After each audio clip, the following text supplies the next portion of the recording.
Once again, you are welcome to Construction Without TV. In this video, we are talking about land acquisition. Simply how to purchase a land in Ghana. And we have an experienced man who is so versed in this sector. He has been in this industry for 2 decades, and so he has a lot of experience to share with us. Let's welcome Mr. Augustine Watson to this channel. Stay tuned. Mr. Watson, you are welcome to this channel. All right, thank you, my brother. So, buying a land in Ghana is very hectic, and if you don't take care, you give up. If I want to buy a land, what are the procedures? How do I even know that this land I'm getting it from a legit place? Please take us through the procedures to go to before you can purchase a land in Ghana. All right, thank you, my brother. Thank you for the opportunity.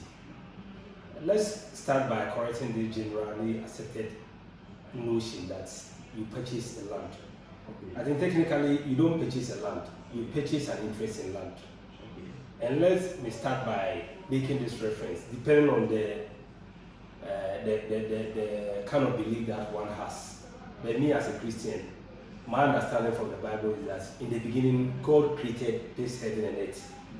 And by creating this earth, it means regardless of the number of years that you've been on this earth, you came to meet this earth already existing.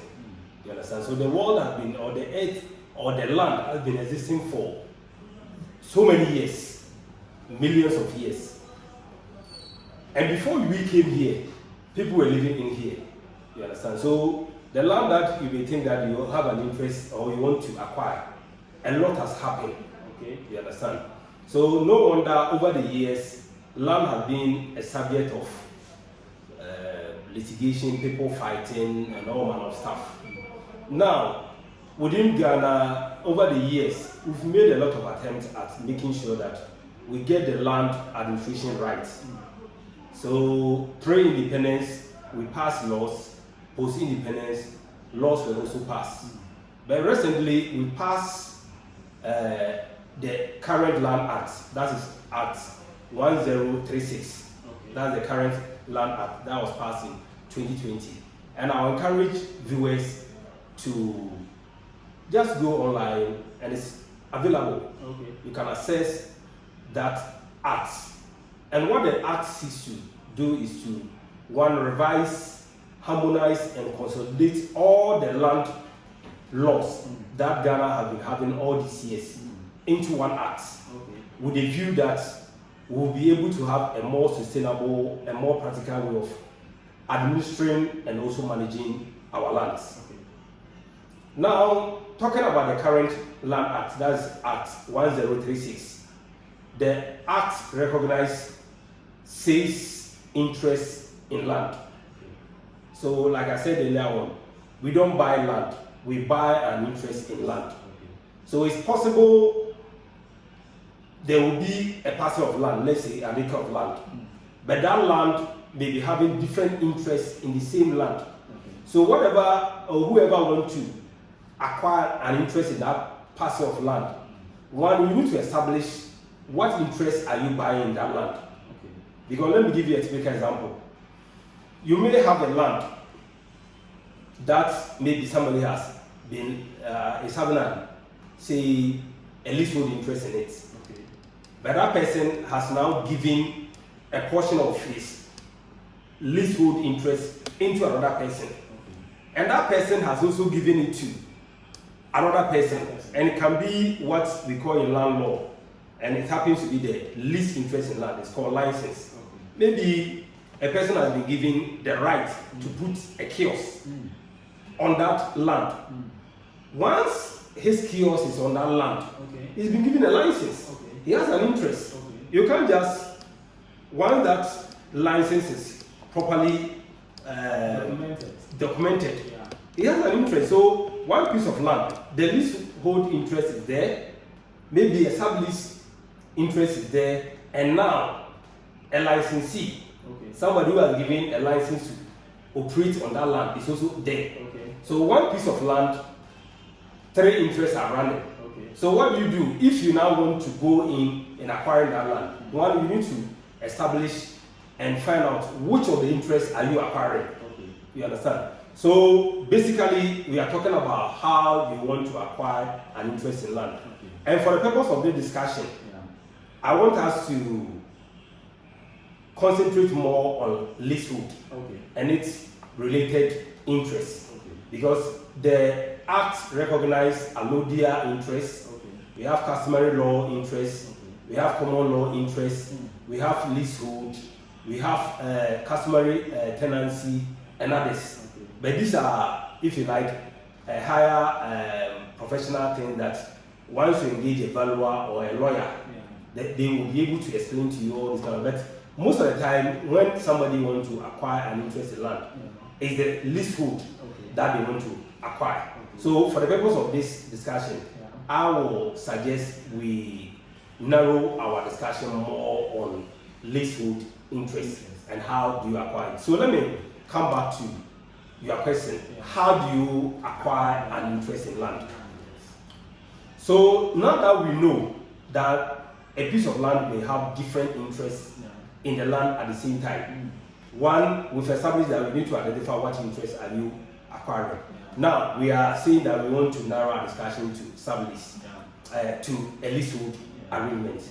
So, a leasehold arrangement basically is an interest that is defined or is definite, or it has a tendency of being definite. Okay. So, usually, it's the grantors or the people who have a higher interest in the land other than leasehold, who usually grant the lease. So usually in Ghana, the lease is usually 99 years. Okay. So you go to a school that you know has an interest, a family or an individual that has an interest in land. Okay. They will now grant you a lease of 99 years. Okay. And the law is very clear, and even the constitution also endorses that, that if you are not a Ghanaian, you cannot own or have an interest, let's say a leasehold interest in land Okay. more than 99 years. Okay. If you are a foreigner, Yeah. it has to be 50 years. Okay. So if you're a foreigner and you want to acquire a leasehold, and for whatever reason you are granted 99 years or anything more than 50 years, even if that thing is done by a lawyer, guess what? Whenever there is any subject of litigation, the law will not recognize that anything more than the 50 years, because that's what the constitution, which is the supreme law of the land, establishes. Okay. You understand? And for the purpose of this discussion, we need to also define who a foreigner is. Okay. So a foreigner, once you are not a Ghanaian by birth for all the things that we know, Okay. you are not a Ghanaian. And if it turns out that you want to use a company as an entity Okay. to also acquire the interest, Yeah. the law is very clear that that entity that you have registered, if the people who are the director of the business, Yeah. the shares in that business Yeah. is less than all the people who own that business, Okay. the shares, if you have less than 40% of Ghanaians Yeah. being part of that business, Okay. that business will not be recognized as a Ghanaian business. Ghanaian business. Okay. It's recognized as a foreign business. Okay. So if you have a business that is registered, maybe 20% of Ghanaians are shareholders, Yeah. and 80% are foreigners. It will not be recognized. It will not be recognized as. So if you want to use that vehicle to acquire any leasehold interest in land, that business will be considered to be a foreign business, and the grant need not to be more than 50 years. Okay. Now, we've spoke about leasehold and we've defined what a leasehold interest is. Yeah. Now, we've also established that there are other interest holders in the land Okay. other than the leasehold. Yeah. So, there is no way you can grant something that you don't have. Yes. So, if somebody is not granting you 99 years, it means that person must have more than 99 years. Okay. And those are the things that I'm saying, that once you approach a lawyer or a valuer, they will be able to help you define that. Okay. Now, I want us to still focus on the current Land Act. Yes. Now, within the leasehold, there are also other interests in the leasehold arrangement. Okay. So if you are given a 99 years interest in land, usually you also have a right to also transfer that interest to another person. Okay. And if you want to now transfer, let's say you put up a building on a land that you acquire from a superior interest holder, and the person granted you 99 years interest. Okay. Now you put up that building and you want to sell. Now that you want to sell the land or you want to sell the building, because in our earlier episode we define land as anything under, on, or above. Okay. Now you want to sell the house. You understand? You have a 99 years interest in the land. Now maybe you live in the house for the last 10 years. So per mathematical calculation, it means you've already used 10 years. 10 years. Yes. So you have an unexpired term of 89 years. 89 years, yes. You understand? That 89 years, if you want to now transfer by way of selling the house, is that 99 years that you are now transferring to whoever will buy the house. Okay. You understand? Okay. So there are two things that we cannot talk about. Okay. You either have a sublease arrangement with a would-be buyer, or you can have what we call assignments. Okay. Now let me define or explain the assignment and the sublease. Okay. Now we've established that you have 99 years.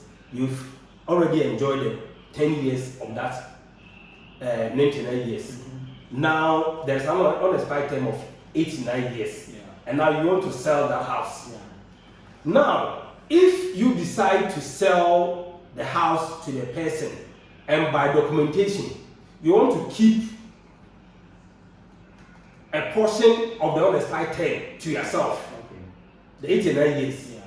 If you decide to keep even a day to yourself, to the extent that now the new buyer cannot have a relationship with where you acquire your 99 years for, unless he passes through you, that becomes a sublease arrangement.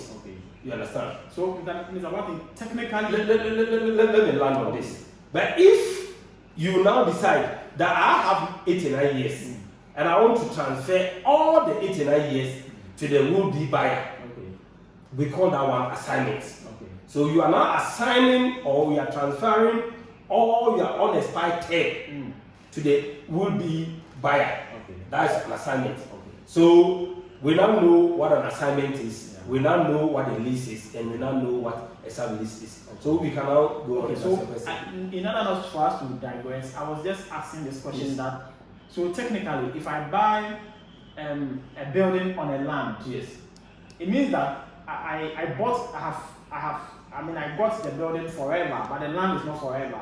Is that a meaning? You are right. You are right.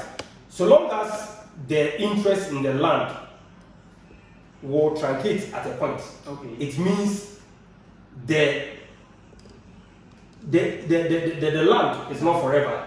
And we also know that land is defined as the land that we see and the development on it. So likewise, the building is not also forever. But we can now talk about when the tenant, when the interest in the land expires. How do you go for extension? I think we can go on that. But now, if I have your permission, let me now explain your first question. How do you acquire? Exactly. So the acquisition is, now we know that generally when we talk about land forms in Ghana, we have the school lands, we have the family lands, we have individual lands, we have state lands, we have vested lands. Now, Accra land acquisition is quite complex because family lands are here, school lands are here, individual lands are here, we have state lands, and we have vested land. Let me start by state lands. What do we mean by state lands? State lands are lands that the law and even the constitution permit the states to acquire any piece of land anywhere in Ghana. Okay. So it can be a land in Cantonment, Jolu.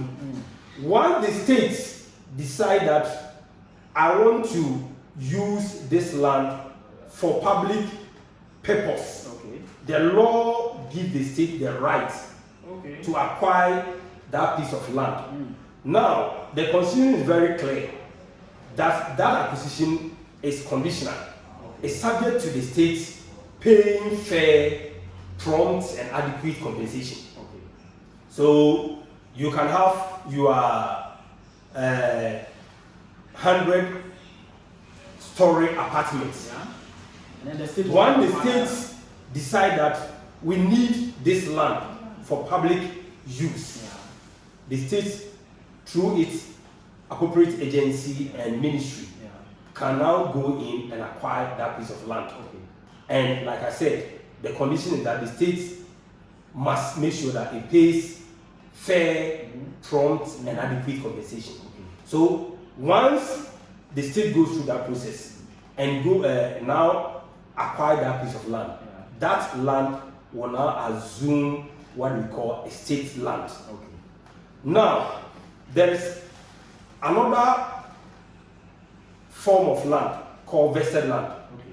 Vested land, when you are having maybe litigation, two suits are having litigation, or for whatever reason that the state didn't face, can now go in and say that, because of a certain challenge that is happening, I now want to go in and vest the land in myself. Okay.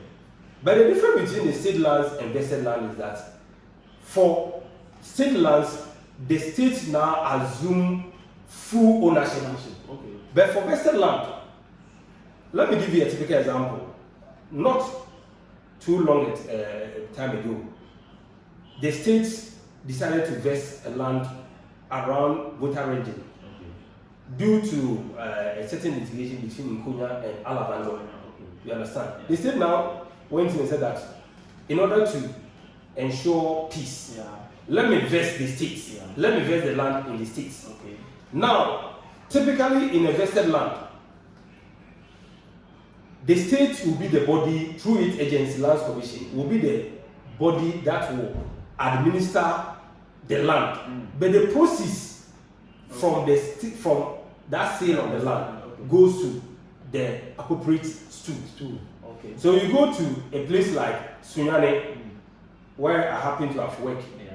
Most of the land during the days of Kwame Nkrumah was vested in the states. So Sunyane land, if you want to acquire a piece of land in Sunyane, not all lands know, but most of the lands are vested. You go through Lands Commission. So the Lands Commission now administers the land for and on behalf of the stools. You understand? No wonder you go to Sunyane. Sunyane is arguably considered to be a well-planned city, simply because all acquisitions go through Lands Commission. So Lands Commission as a body will make sure that before they even do the allocation, at least there is a defined rule and all manner of stuff. But the proceeds from the sale goes to the stool. That's vested land. So we've spoken about vested, we've spoken about state lands. Now we are talking about, there is another one called stool lands. So by stool lands, a stool over the years, either through conquest or by whatever means, acquire a piece of land. And now, legitimately so, they will own that land as the land that belongs to the stool. So you go to Ashanti region, greater part of the stool is vested in the golden stool. That's the yes. So most of the land, and let me shed a bit of light on Ashanti region. You understand? Because all the stools, all the lands is vested in Ashanti. So the chiefs, who I would say or called the caretaker chiefs, they are now holding or managing the land in trust for the golden stool. So these are pure stool lands. You understand? Now, beyond these two lands, there is a family land. A family may own a portion of a land within a stool. You understand? Then, over time, an individual too can also purchase an interest in the land that belongs to a stool. So now that we've spoken about all these various land forms, we can now look at where do you go if you want to acquire an interest in land.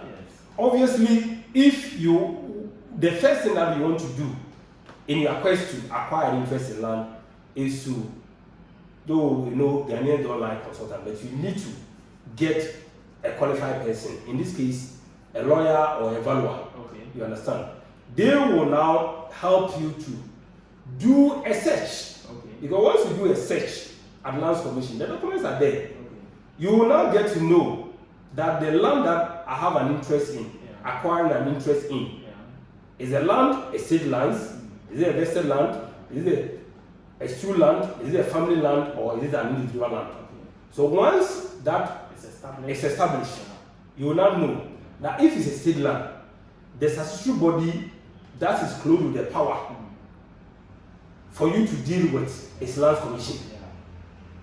So the assumption that all land belongs to stools and that we are quick at going to stools for, no, it's not entirely accurate.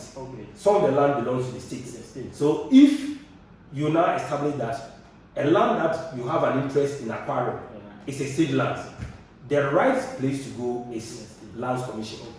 Now, likewise, once you establish that the interest in the land is also a vested land, the right place is the state. Is Lands Commission. You understand? Because they are there through the Lands Commission. Those are the areas. So, state lands, vested land. Lands Commission is the body that is clothed with the power to deal in those matters. Now, you come to stool lands. Stool land, that's where the challenge is. And stool lands, there are different stools, especially Accra. We have Nungua, we have Labadi, we have the Teshi, and all other stools. You understand? How do you know that the land that you want to acquire belongs to this stool? It belongs to this stool or that stool? Lands Commission will be able to help you. And that's what makes the land acquisition that Accra a bit, if you like, challenging. Because it's challenging to the extent that I'm not doing the bidding for Lands Commission. But Lands Commission is like DVLA. DVLA, once you go there and you want to register your car with the right documentation, they do the right validation and establish that you own the car. They will register. But if over time another person now comes in and now indicates that the document that you use in registering the car, maybe that document, that the car doesn't belong to you, maybe a true fraud that you acquired the car, and maybe the matter is, is decided in court. You understand? DVLA will not have any option than to make sure that they reverse the car back to whoever the law through the court system established to be the true owner. So likewise, Lands Commission is a body that has all the documents. I know that over time, the Ghana government through World Bank, there was a project, land administration project.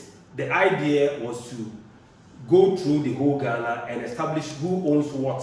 And out of that, we would have established the true owners. But that project is having its own challenges. You understand? So the challenge is, once you engage a lawyer, they will be able to, because they know over time through judicial decisions that Labadi or Teshi or Nungwa are the rightful owners of this particular land.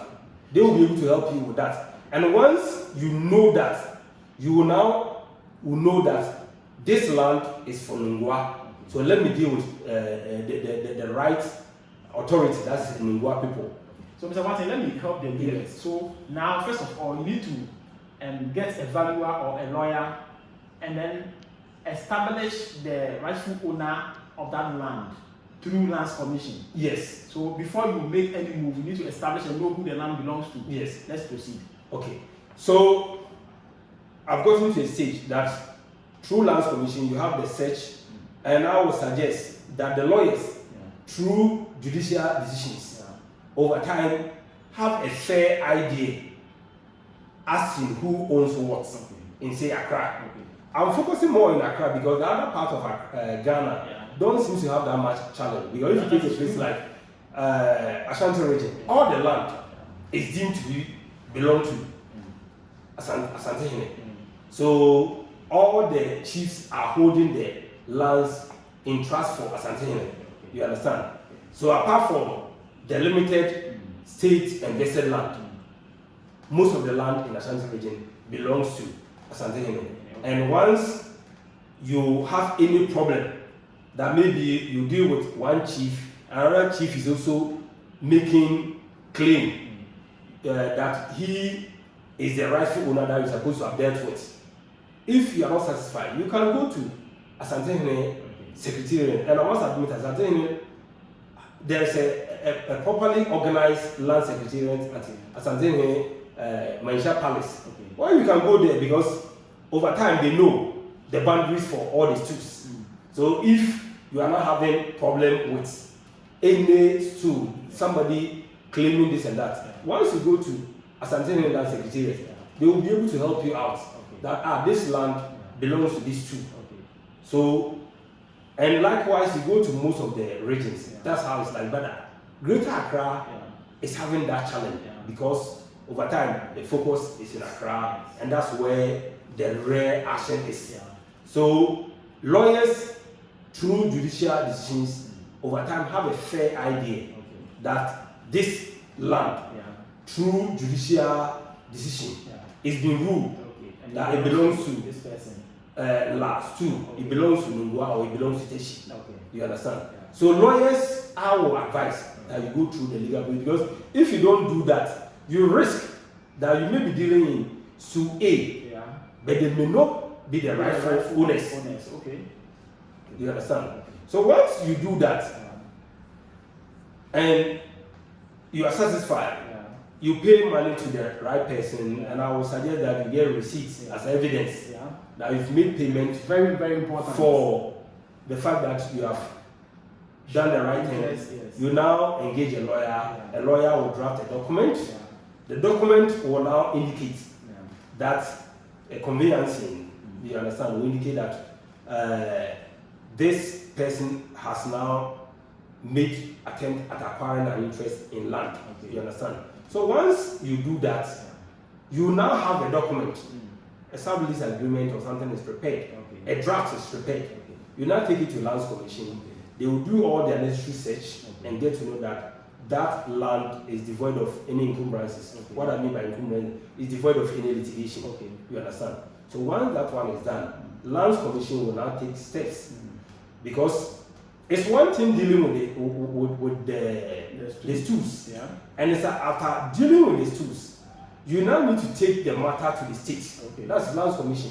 Now endorsing whatever to document that they have, to make it legitimate. And once you do that, Lands Commission will now do proper plotting and integrate your name into their system. That Mr. A or Mrs. B owns this piece of land. So anytime anybody goes to Lands Commission, the Lands Commission search will reveal that you are the legitimate owner of that particular land. So, Mr. Martin, thank you very much. But who is supposed to give out indenture?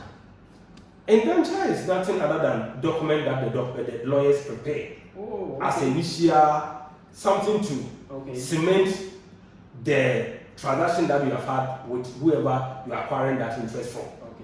So who gives it out to you? The lawyers, your lawyers that you will engage, or the owner? It could be from both sides. Either the one transferring the interest to you through their lawyers, preparing indenture to you that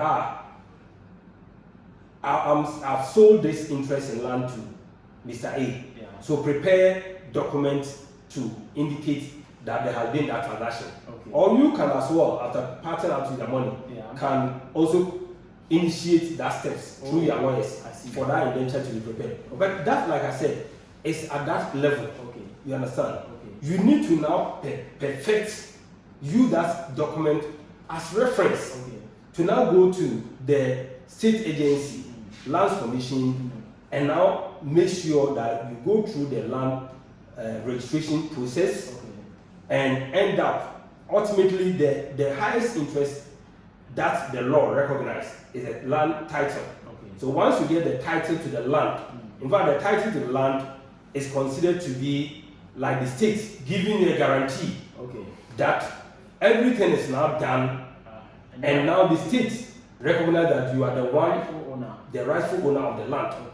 So once you have the land title, if for whatever reason another party comes in and say that I own that piece of land, once a land title is now has been granted by the state will now defend you at all costs. But the next question is, you lease a land to someone for 99 years. Yes. Does that mean that after the 99 years, the person loses the lease, or he has to re-enter into agreement? What if the person don't enter into the agreement? Does that mean that the person has lost the land? This is something that people usually ask. We've already established that you have an interest in land, and there are conditions leading to the grant of that interest. One of them is payment of ground rent. Ground rent basically is something that you are now paying to whoever you acquire that interest. Let's say a freeholder, a lodia title, just to recognize that even whilst you are living in the land or in the house, there is a superior interest holder in the land. So there are conditions within the sublease or the lease agreement that you have with the person. Once you satisfy those conditions, the current Land Act, you understand, really promotes that the transferor or whoever you acquire that interest is need not to unreasonably deny you the right to extend your interest in the land. You understand?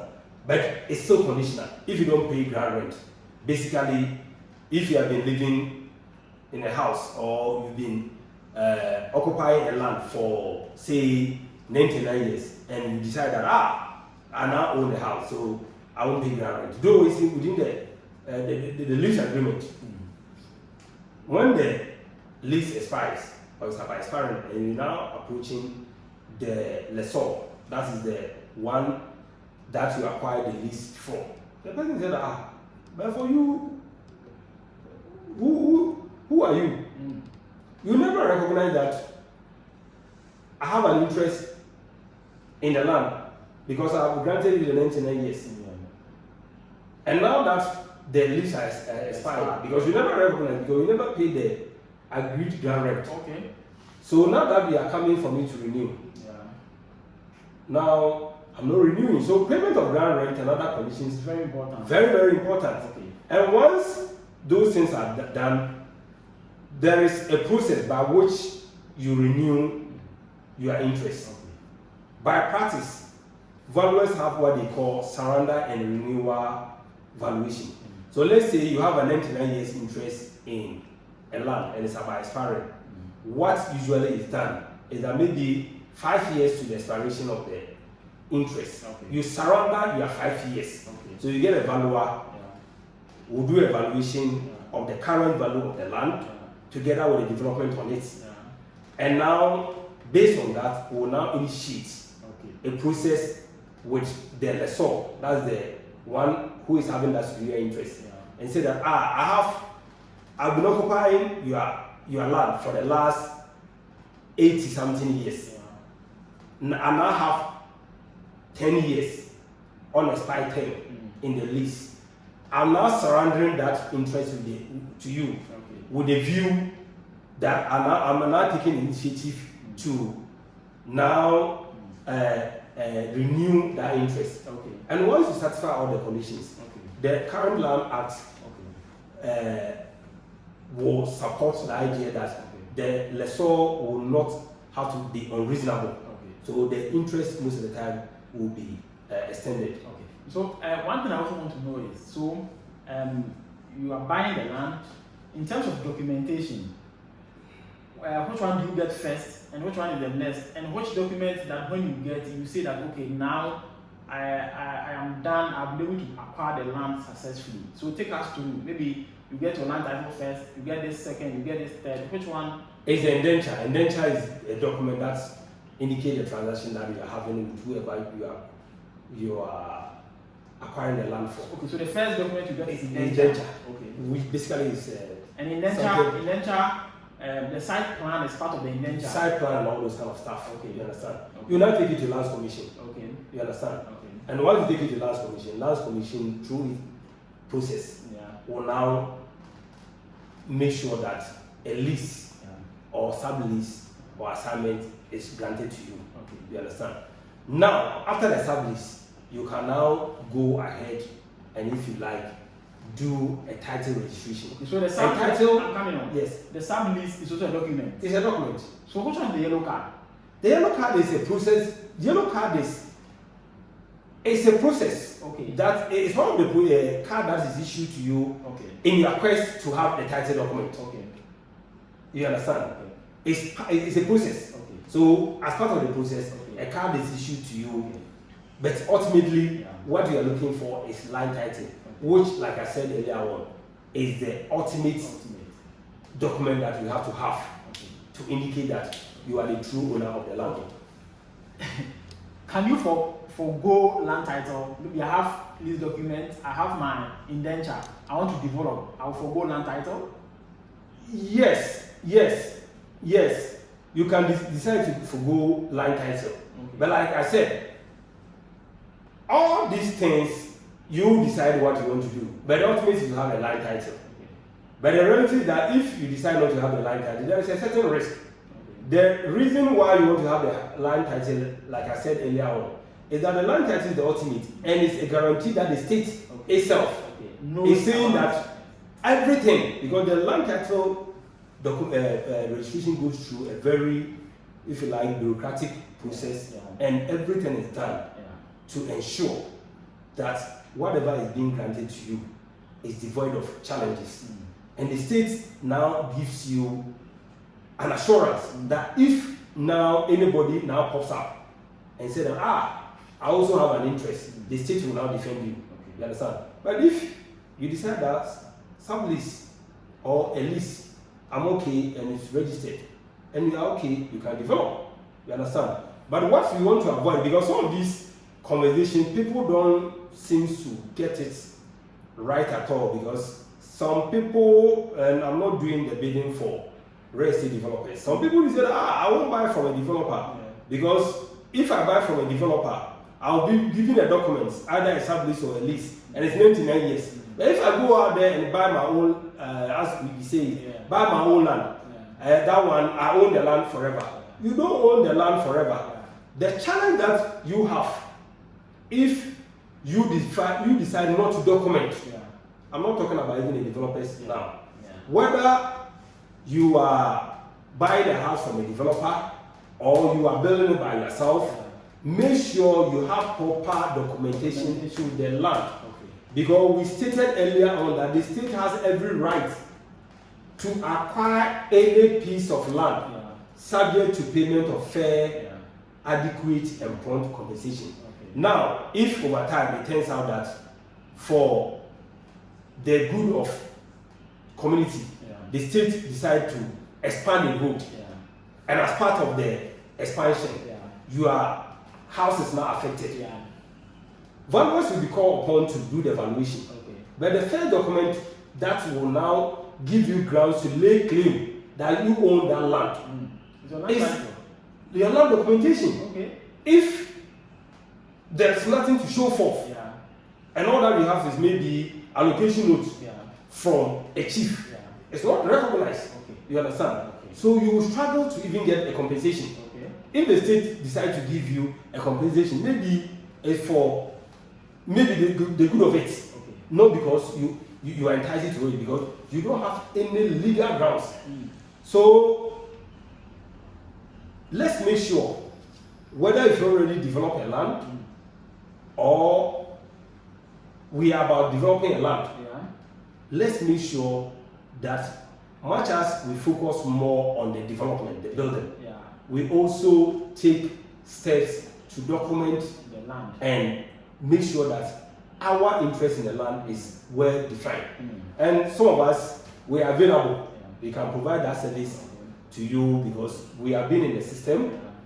Once you engage, we'll be willing and ready to help you wherever in Ghana to make sure that your interest in the land is well documented. Mr. Wati, thank you very much.